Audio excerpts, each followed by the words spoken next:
Yes, it's very cool.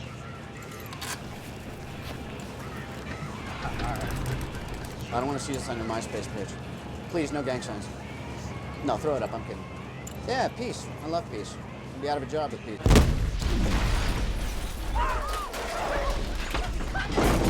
What's going on? Contact left! What do we got? Jimmy, stay with Star! Stay down! Wait!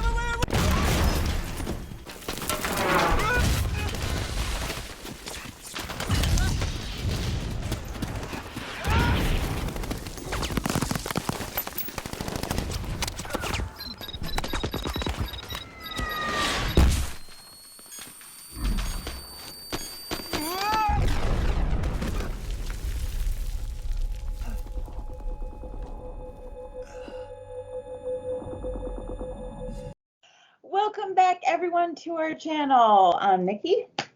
And I'm John. And this is Nikki and John. Today, we're going to be talking about Iron Man. John talked me into it, and I have to say, we were talking about the first Iron Man movie, 2008, and I actually watched the other two, and I really, really like them. But yeah, she went out of her way and watched all three. Because I like the first one so much. I've made a win because, there's someone who's got scores. few movies or the Marvel Universe or comic book movies. Hey, I got her into it. So yeah. Yeah. So Iron Man 2008, directed by Jon Favreau, writers Mark Fergus, Hawk Ostby, Art Markham. Cast includes Robert Downey Jr., Terrence Howard, Jeff Bridges, and Gwyneth Paltrow. This being like the birth of the MCU, I mean, people didn't know it was going to be anything. I don't even think any of them making this knew it was going to escalate. They had ideas for sequels, but I don't think they knew it was going to expand to be as big as it is. Because I mean, superhero movies at that time weren't really like didn't usually expand anything much more. You had occasional ones that did well and ones that did really bad. So they were just taking a risk. The X-Men series had done okay. Kevin Feige had worked on those as a producer. They weren't perfect, but they were good. And so Marvel wanted to, try out Iron Man, I guess, to be the first one. I didn't know why they chose that one, but I mean, it worked, right? It was extremely popular. So, and it really did bank on and I have to say, when I watch other ones, I've seen Wonder Woman, and it was just so damn long. And then there was another movie, I don't remember what it was called. I don't know if it was an Avengers or some shit like that, but it had Aquaman in it, and it had the other people in it, and it was just so long, and it didn't do anything. It was like 4 hours, and I'm like, so that's DC. All right, when this could be a whole other episode on its own, DC versus Marvel. If you guys want to see me talk about DC versus Marvel for an episode, click like and comment down below. But yeah, those are much different style than the Marvel. God, kill me. But I mean, this movie came out and they were trying to make a comic book movie that was relatable to people, that brought it down to low level real life, maybe, style, but at the same time had potential to become this MCU that we now have with multiple universes and all this shit that, isn't real in life, but hey, it had to start somewhere. And I think they did a good job with doing that, and at picking Robert Downey Jr. playing Tony Stark. Absolutely. Nobody will ever top him, ever. No. Ever. Read the comics or watched any of the cartoons, Robert Downey Jr. just fits the role perfectly. It's like he was born for this role. Ladies man, multi-millionaire. He gets attacked by his own weapons that he creates. He gets shoved in a cave. They want him to build this missile. He decides to go against that, build this arc, a miniature arc of one he's already built to stop the shrapnel from going into his heart, which comes in place later on in movies, which becomes a big deal. And then he decides to build a suit to fight his way out, opposed to making them another missile. But I mean, the acting, I think that the choice of actors and actresses for the roles that they play in this, I think, was spot on perfect for like based from the comics and from a very entertainment value state, whether I watch the comics or not. Watching Robert Downey Jr. doing his ad libs and everything that he does, like the way he presents things in this, even if I didn't read a comic before, I would still find that super entertaining.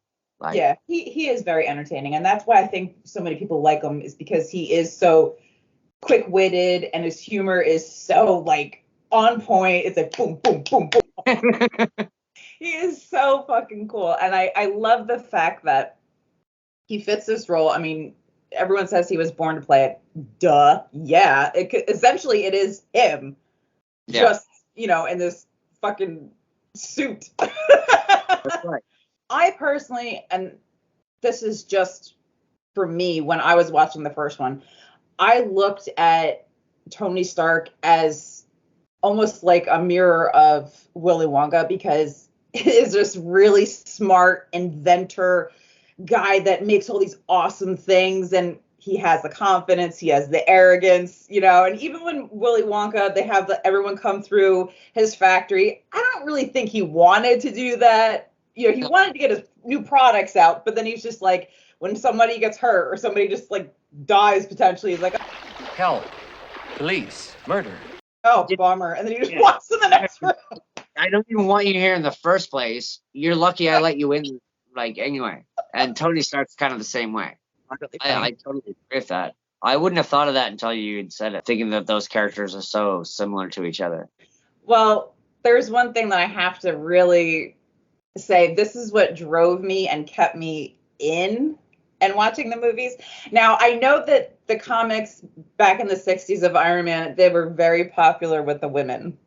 Now, I watched the first movie. It's got Jeff Bridges, Terrence Howard, who has like an amazing smile, and Robert Downey Jr. looks so good. Of course, I'm going to be watching the movies. Then you go into the other ones, and Robert Downey Jr. is just like a snack in all three of them. I'm like, Yummy. honey. Better looking as they go. Like his hairstyle and everything kind of gets a little bit crisper and a little bit better almost every movie. Hey. He's just such a fun, like, he's like a fucking firework that just keeps going off. He's just like this amazing ball of beautiful things like wrapped in together. And I'm just like, it's cool. Oh, yeah. You've seen him in other roles. He's just, like you said, a firecracker, kind of like anywhere he goes. Yeah. But playing Tony Stark was, I think, like that role was like, I feel like when they created that comic book character in the 60s, they just envisioned Robert Downey Jr. later on playing him, and they just wrote it for him. But I mean, he was just fantastic in this. Yeah, and it's so funny, and I find his humor to be so refreshing, because it's so, like I said, it's sharp, it's crisp, it's there, it's in your face. It's like there is no pausing. He's just on it. Like he's just on top of it, man. There's no like stopping to think about the next line. He's already into it. Right. Right. This script for Iron Man 1 was ad-libbed and changed a lot, even when the part where Tony Stark is standing out in the desert and he has Jericho and it blows up behind him. He's wearing sunglasses because he was reading cue cards. They changed it so much. They changed the script so much. Him and Jon Favreau had offices next to each other, and they would go back and forth writing the line for lines. And when it came to Gwyneth Paltrow and Jeff Bridges, they were kind of like, they're very, they know their lines, they know what they're doing. So when RDJ would just ad-lib something out, it was hard for them to be quick and catch it because they're not used to that. Well, yeah, because I mean, like 5 different takes, and he would say 5 different things, so they have to answer it accordingly. But they're not used to doing that, and he is. So it was, a bit of a struggle. But I think they, obviously ended up doing a really good job. So Yeah. Yeah, I think it all worked out in the end. Because who wouldn't want to? He just seems like so much fun to work with. And even though it's like, oh shit, what do I say next? It's still like you kind of think about like that was pretty good, like that was probably good. laughing in your head and try not to laugh out loud just before you can Yeah. like deliver your line then, right? There was 450 pieces of the first suit in the first movie. 450 pieces. Then there was over 700 working movable pieces of the Iron Man suit, and it weighed 90 pounds. Yeah, that's insane. I mean, Yeah. Robert Downey Jr. is known that when he first put on this costume and he walked past a mirror, he seen himself, he just, man, that looks cool. That's badass. And he didn't care how much it weighed and shit. But imagine doing that every day for however long the shoot took. That might get, take its toll on you. But as long as you looked in the mirror and like, I look cool, I'm willing to do it. Yeah. He had the confidence already in there. And, Yeah. he said it was very restricting. And I could see that because it was big and bulky. And like you said, they do. That many pieces that have to be like put on separately. How Yeah. long does it take to assemble? Like Yeah. Well, hours to put all this stuff on, maybe? Like, and then trying to move in it. yeah. That adds so much more time to everything else. And that's why later on in the movies they went more of the CGI route or slimmer, easier, not clunky looking outfits where especially when it gets to the nanotech, because it looks so smooth and crisp, like it's like a cloth. The parts aren't as clunky and broken. Like that's probably easier to either put on or use CGI for. It takes away from the whole innovativeness that he built this thing, himself with his own hands. But, Right. I guess with the growing of the age and the technology, they kind of had to do an easier upgrade. Plus for the filming. Something. Yeah, they had to do something. Rachel McAdams was Jon Favreau's first choice for Pepper, which, I wish she would have taken it. She is so cute. I mean, I really like Gwyneth Paltrow, but the face of Rachel McAdams, she's just so goddamn cute. I just love her. And I think she's a great actress. I've seen her in so many things.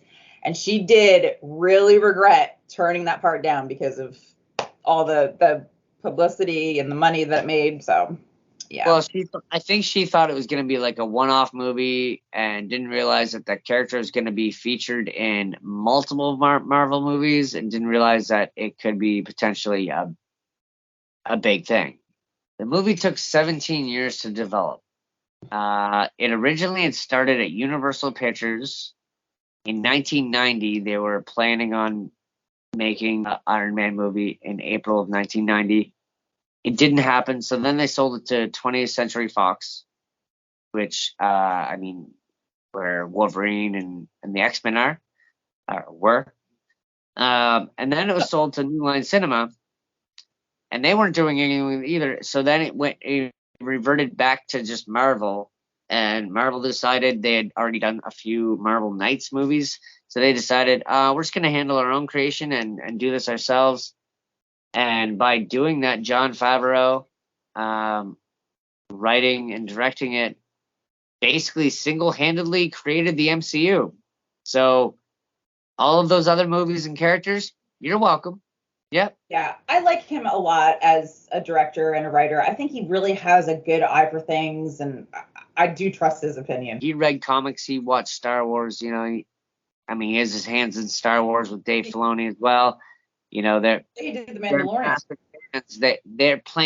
They're not just paying fan service, they're making great stories at the same time. Yeah. The script wasn't finished, and Robert Downey Jr. ad-libbing a lot of stuff. The last line in the movie that he says was 100% ad-libbed, and Jon Favreau wasn't sure if he was going to keep it at first, but Truth is, he did keep it, saying, "I am Iron Man." And of course, that line gets used again in Endgame. I am Iron right Man. Before Iron Man snaps his fingers and ultimately dies because of it. The ultimate sacrifice. But he says, "I am Iron Man." And he ad-libbed both of them in both movies. Was not written in the script on either. And the line just stayed fitting in both circumstances. Hugh Jackman was offered the role for Tony Stark. He turned that down, which I like him as Wolverine and the X-Men and things like that. I think he fits that part very well. Nicolas Cage and Tom Cruise were also considered for Iron Man. They both wanted it, but Tom Cruise, he kind of dropped off, which is good. I like Tom Cruise a lot, but I just don't think he would have the right amount of flavor. Yeah, boy. Let's put it for, the attitude of Tony Stark. And Nicolas Cage, please. That's for sure. Martin Scorsese had said that the Iron Man movies and all the comic book movies are not cinema. There was an interview on Howard Stern where RDJ was there, and he had brought that up saying, well, doesn't that piss you off knowing that Martin Scorsese says that those movies are not considered cinema?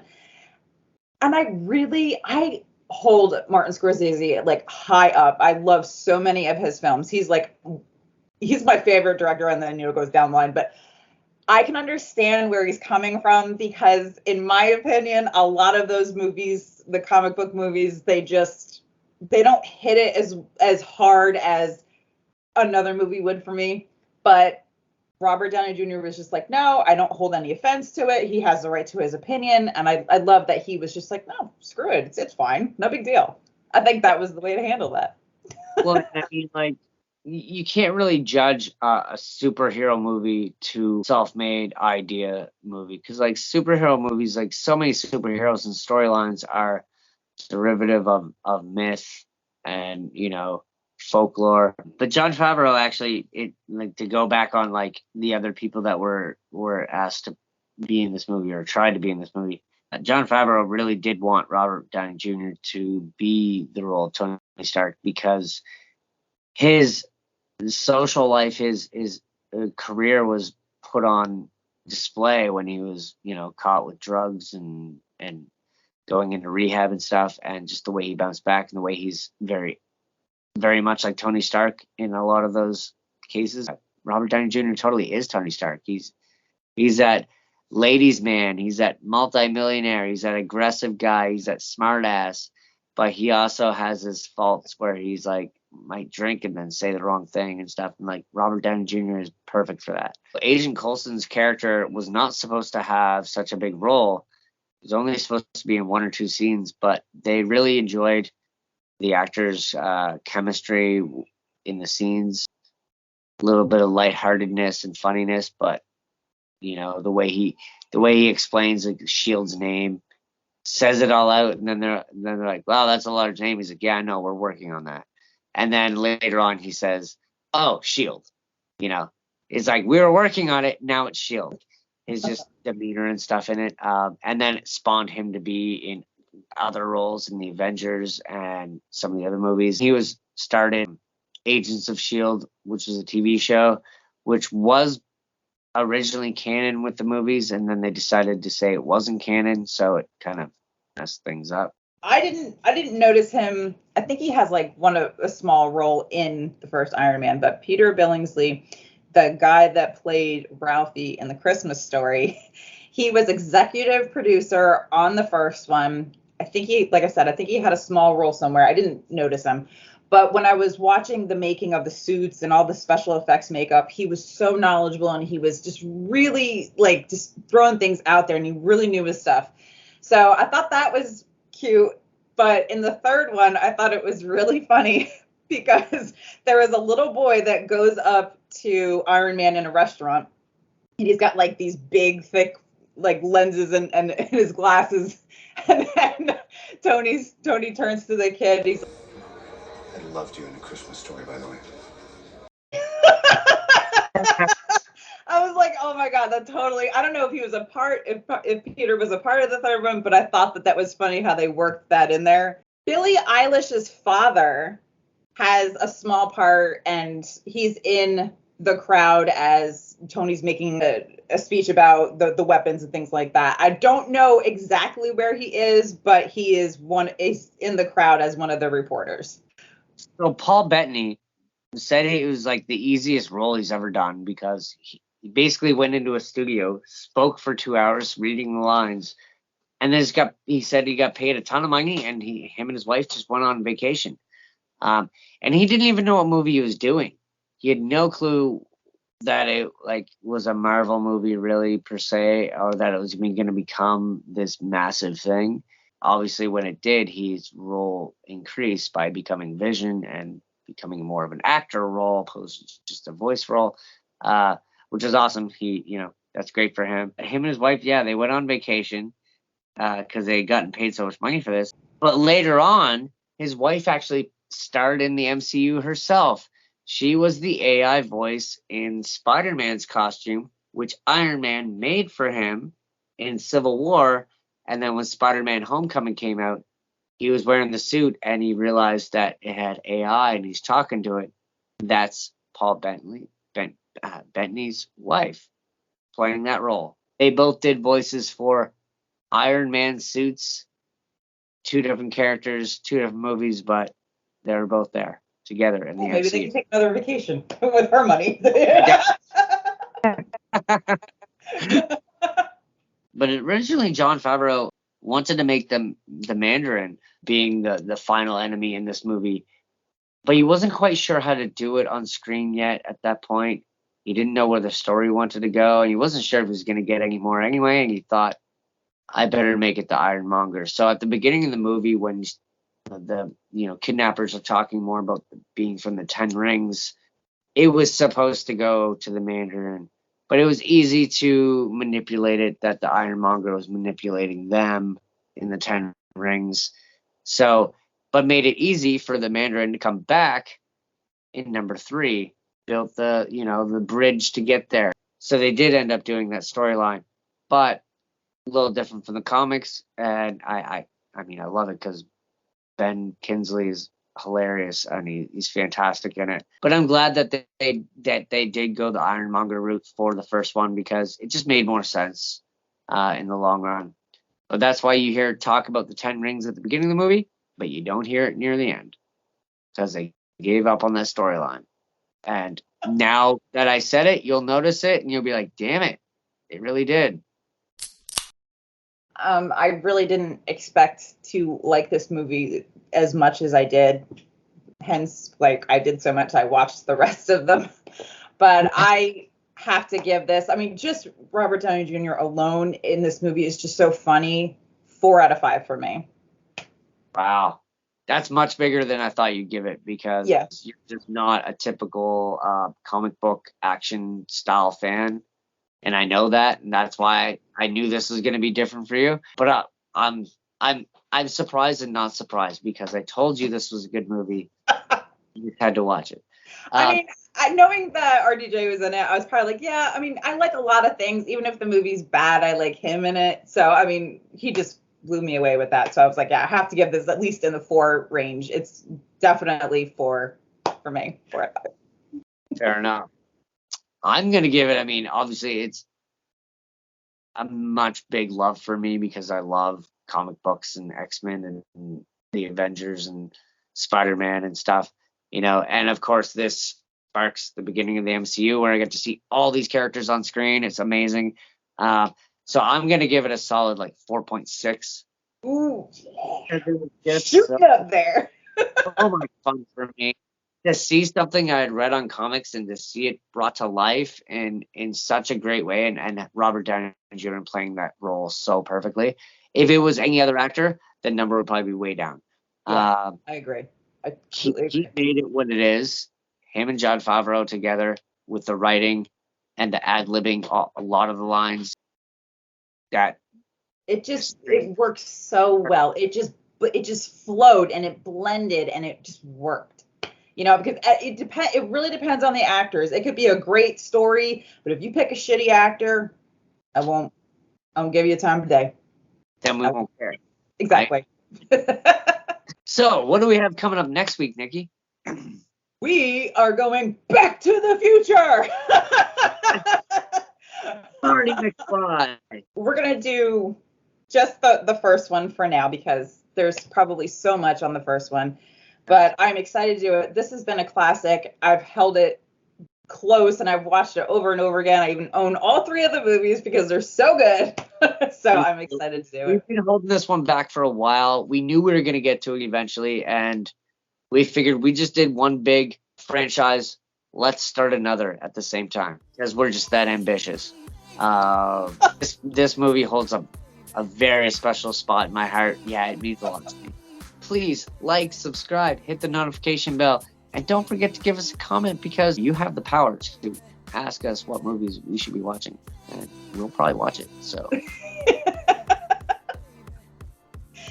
This is true. So thanks for watching. We'll see you next week. Bye, guys. bye. Baby, baby, baby.